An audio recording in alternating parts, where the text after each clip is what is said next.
अगं सारिका, तिकडे कुठे गेलतीस ग? अहो पोराला शाळेत सोडायला गेलते. कुठल्या शाळेत घातलीस ग? अहो इथं आपल्या सरकारी शाळेतच आहे. अगं बाई, मराठी शाळेत घातलीस तू? मी आमच्या नातीला इंग्लिश मिडियमला घातलंय. तुम्ही दोघं एवढं मिळवत असताना कशाला ग मराठी शाळेत घातल्यास? कमवण्याचा आणि पोरांच्या शिक्षणाचा काय संबंध? अगं खाऊन गांडीला हात पुसण्यापेक्षा मुलांच्या शिक्षणावर खर्च करा ग. पोरं आपलं भविष्य असतात ग सारिका.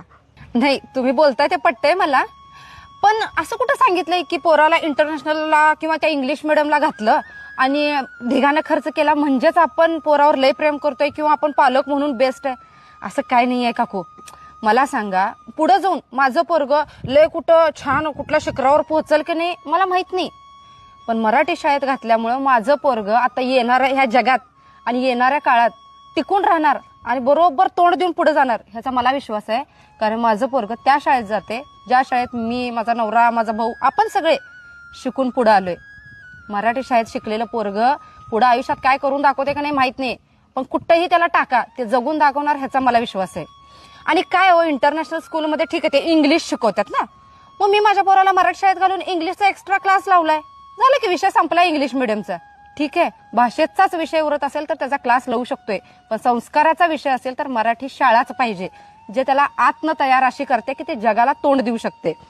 आणि इंग्लिश मिडियम शाळेमध्ये इंग्लिश शिकवलं जाते ब्रँडेड शाळेत, जिथं लई ढिगानं फी भरली जाते.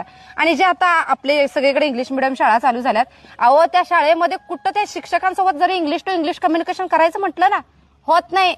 हिंदीमध्ये बोलतात, सीट हिअर, कम हिअर, एवढंच पोरगं ते इंग्लिश मिडियमला जाणार, एवढंच त्याला समजलं तरी नशीब. मग कुठलं आलंय ते इंग्लिश मिडियमचं फॅड? हे जे आता फॅड आलंय की नाही, त्या फॅडच्या ओघात सगळी वाहत चालल्यात आणि सगळ्यांना असं वाटतं की त्या शाळेत ढिगानं खर्च करून आपलं पोरगं गेलं म्हणजेच आपण लय पोरासाठी करायला लागलोय. असं काही नाहीये. ह्या आता जे चालू आहे ना, त्याच्यामध्ये आपलं स्टेटस टिकून ठेवण्यासाठी आम्ही 60,000 भरतोय, आम्ही 70,000 भरतोय, आम्ही 1,00,000 भरतोय, हे फक्त स्टेटस मेंटेन करण्यासाठी त्या पोराला तेवढ्या शाळेत घालतात. पण खरंच जेवढे पैसे घालतोय तेवढं पोरगं शिकतंय? बरं शिकलं, पण तिथं जाऊन जे कम्पेअर करते त्याच्यानुसार आपल्याला रिस्पेक्ट देते? पुढे जाऊन त्यांच्या तुलनेत आपण पोराला तेवढ्या सगळ्या फॅसिलिटीज देऊ शकतोय?